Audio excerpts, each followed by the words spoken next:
Hello, dear listener, welcome, as you settle into this quiet moment, allowing the soft sounds to gently guide you towards a tranquil state of rest. Tonight we will drift together on a thoughtful journey, exploring the profound and intricate concept of civilization.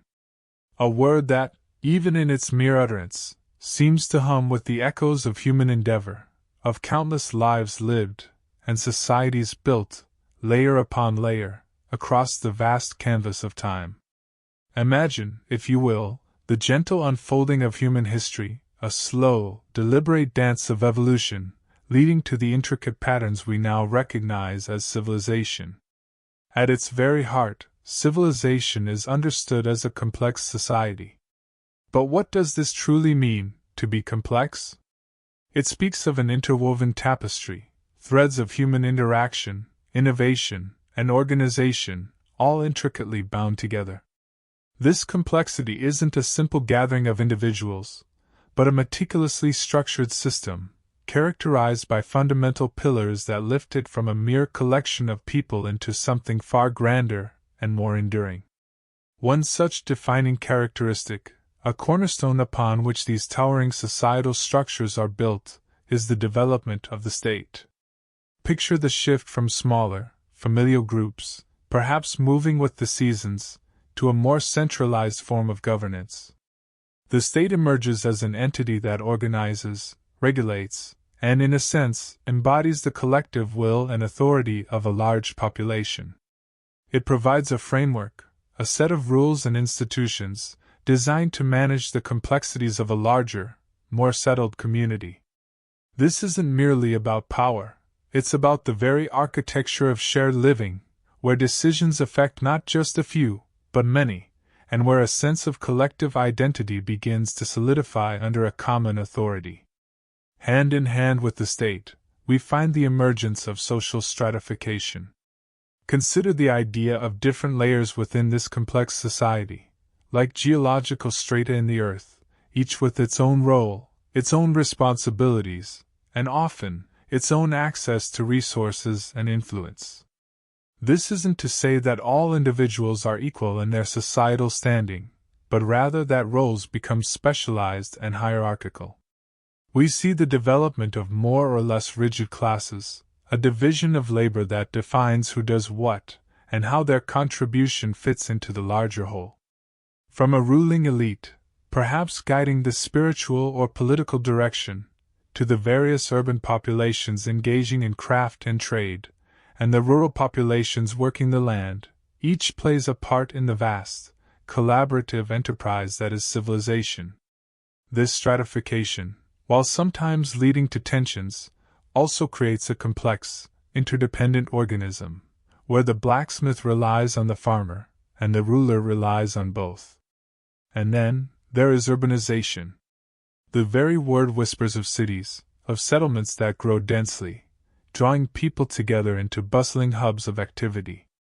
The National Geographic Society, in its simple yet profound way, captures the essence by defining civilization as a society made up of cities. Close your eyes and imagine the earliest cities emerging from the Fertile Crescent, not just as larger villages, but as distinct entities with walls, organized streets, public spaces, and markets. These were places where innovation could flourish, where diverse skills could converge, and where a sense of shared community, distinct from the wilderness beyond, could take root. These densely populated settlements become the beating heart of civilization, centers for trade, governance, and cultural exchange, drawing resources and people from the surrounding lands, creating a gravitational pull that shapes the landscape, both physical and social. But how do these complex societies, these stratified cities, communicate, remember, and transmit their accumulated knowledge across generations and vast distances? This brings us to another pivotal characteristic: symbolic systems of communication beyond mere signed or spoken languages. We are speaking, of course, about writing systems. Imagine the profound leap, from the fleeting sound of a voice or the temporary gesture of a hand, to the permanence of symbols etched in clay, painted on papyrus, or carved into stone. Writing systems allowed for the codification of laws, the recording of histories, the tracking of intricate trade transactions, and the transmission of complex religious and philosophical ideas. It's a technology that transcends time and space, enabling a collective memory to develop, far beyond the lifespan of any single individual. Through writing, the whispers of the past can still speak to us today, offering insights into the minds and worlds of those who came before. These defining features, the state, social stratification, urbanization, and writing, don't exist in isolation. They form an intricate web, a dynamic system where each element supports and influences the others. Picture the web of activities that sustain such a society. Intensive agriculture, for example, is not just about growing food, but about growing enough food, consistently and efficiently, to feed a dense urban population. This requires sophisticated techniques, organization, and the allocation of labor. Alongside farming, imagine the mining of precious metals and useful ores, crucial for tools, weapons, and ornamentation, leading to the development of specialized skills and trade routes. Small-scale manufacture, where artisans transform raw materials into goods, flourishes in urban centers, contributing to the economy and the material culture. And trade, the lifeblood of connection, links these activities, bringing goods, ideas, and people together across ever-expanding networks. Within this intricate design, civilization fundamentally concentrates power. It's a process that extends human control, not just over the rest of nature, bending landscapes and harnessing resources to its will, but also, quite significantly and often controversially, over other human beings. This control can manifest in structured governance, in social hierarchies, in the enforcement of laws, and in the organized defense or expansion of territories. It is a powerful force, shaping destinies and dictating the terms of collective existence. Furthermore, civilizations are distinguished by an array of sophisticated developments, elaborate agriculture, constantly refining techniques to yield more from the land, impressive architecture, not just for shelter, but for symbols of power, devotion, and community, complex infrastructure, like roads, aqueducts, and irrigation systems, vital for connecting and sustaining large populations. There is a constant drive for technological advancement, pushing the boundaries of what is possible, from tools to construction techniques. The development of currency simplifies exchange, moving beyond mere bartering to a more abstract and efficient system of value. Taxation ensures the funding of public works and state functions, reflecting a collective investment in the society's well-being. Regulations bring order to complex interactions, setting standards and expectations. And, as mentioned before, the specialization of labor allows individuals to hone specific skills, leading to greater efficiency and innovation across all aspects of life. All these elements, intertwined and interdependent, create the vibrant, dynamic, and often bewildering tapestry that we call civilization. Historically, the understanding of civilization has carried with it a certain implicit comparison, a sense of a larger and more advanced culture, often set against smaller, supposedly less advanced cultures. This distinction was not always benign, sometimes carrying tones of superiority, as if there was a linear path to progress from rudeness to civilization. However, in a purely descriptive sense, civilization generally contrasts with nascent, ruralized tribal societies, those rich and diverse cultures of nomadic pastoralists, or the earlier Neolithic societies, or indeed, the ancient ways of hunter-gatherers. These societies, though deeply complex in their own rights, often lack the specific characteristics that define what we're discussing: the state, large-scale urbanization, and formalized writing systems. The very word civilization itself offers a key to this distinction, relating directly to the Latin civitas, meaning city. This etymological root profoundly emphasizes that at its most basic level, a civilization is indeed a society made up of cities. This fascinating transformation, this earliest emergence of what we recognize as civilization, is generally traced back to the final stages of the Neolithic Revolution. Imagine the world before this revolution, humans living as hunter-gatherers, following the migrations of animals, relying on the wild bounty of nature. Then, a profound shift began, particularly in West Asia, as humanity started to cultivate crops and domesticate animals. This led to settled living, the ability to produce a surplus of food, and thus, the capacity to support larger populations in one place. It was a slow burn, but it culminated in a relatively rapid process that scholars call the urban revolution, and the parallel phenomenon of state formation. No longer just villages, these settlements grew into cities, demanding new forms of organization, new methods of governance. This political development was intimately associated with the appearance of a governing elite, individuals or groups who took on the responsibility of managing these increasingly intricate societies, overseeing everything from irrigation projects to defense, from religious ceremonies to trade negotiations. This period marks a profound turning point, a journey from scattered groups to monumental, organized societies, laying the foundation for all that was to follow. Now, let us gently shift our focus from the empirical characteristics of civilization to the evolution of the very concept of civilization itself, the idea within human thought. The English word civilization traces its lineage back to the French civilize, meaning civilized. This, in turn, has its roots in the Latin civilis, which meant civil, and further back, to civis, meaning citizen, and civitas, meaning city. This linguistic journey underscores the deep connection between the idea of being civilized and living in a city, being a citizen with all its implied rights and responsibilities. One of the most fundamental treatises on this concept is Norbert Elias's seminal work, The Civilizing Process, published in 1939. Elias embarked on an ambitious journey, meticulously tracing the evolution of social mores, those unwritten rules of behavior, politeness, and decorum, from the medieval courtly society all the way through to the early modern period.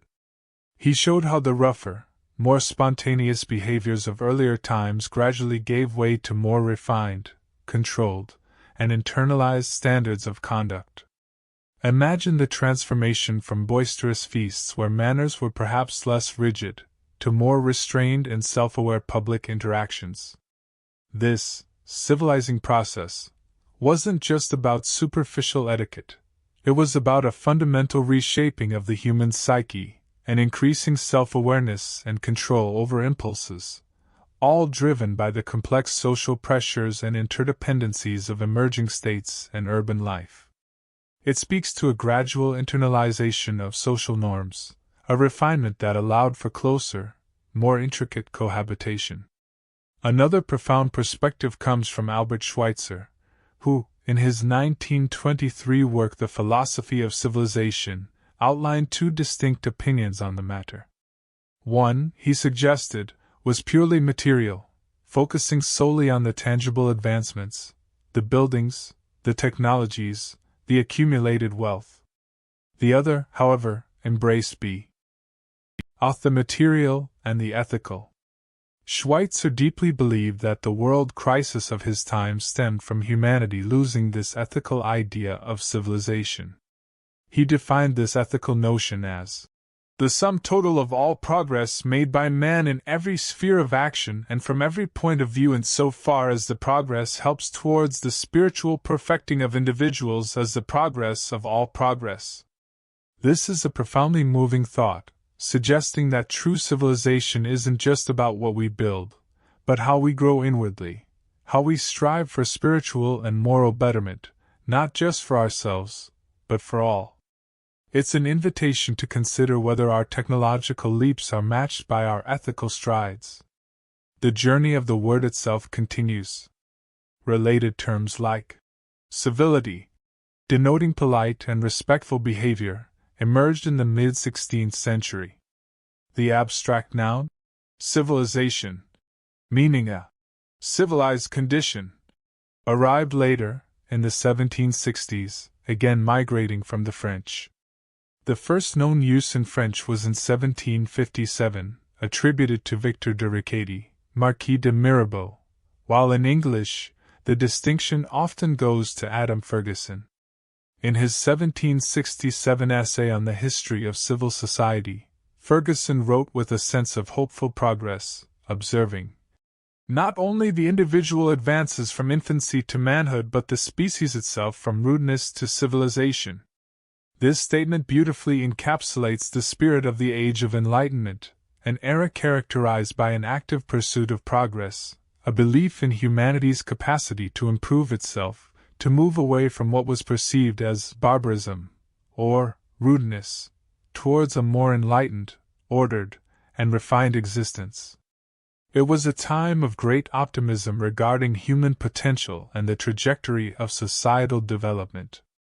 Interestingly, the way we use the word civilization has also evolved, particularly concerning its number. In the late 1700s and early 1800s, especially during the intellectual fervor of the French Revolution, the term civilization was predominantly used in the singular.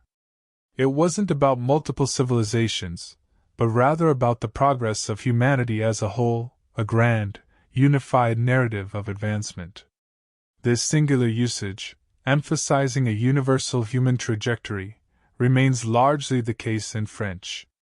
However, as the 19th century progressed and particularly in the later 20th century, the plural form, civilizations, began to gain traction. This shift allowed for the conceptualization of multiple, distinct societal developments, sometimes almost synonymous with culture itself, which also began as an uncountable noun before becoming countable in ethnographic contexts. This brings us to a crucial point of philosophical and academic contention: the precise relationship between civilization and culture. Using these terms as direct equivalents is often seen as controversial and generally rejected. While a civilization certainly encompasses a culture, not all cultures are considered civilizations. For instance, speaking of a medieval civilization might, in Norbert Elias's original sense, have been considered an oxymoron, as he focused on a singular, overarching process of civilizing. The distinction implies that while culture is the rich tapestry of beliefs, customs, arts, and social behaviors of a group, civilization specifically refers to that complex societal structure we've explored, characterized by states, cities, and writing. A culture can exist within a civilization, or in a society that doesn't fit the definition of a civilization, but a civilization, by its very nature, will always manifest a distinct culture, or indeed, a complex interplay of cultures. This subtle but significant difference encourages us to reflect on the various ways humanity organizes itself and expresses its collective identity. However, already in the 18th century, amidst the grand pronouncements of progress, a quiet but potent counter-narrative began to emerge. Civilization was not always universally perceived as an unmitigated improvement. One historically important distinction between culture and civilization, a powerful critique of the Enlightenment's unbridled optimism, arose from the writings of Jean-Jacques Rousseau, particularly his profound work on education, Émile.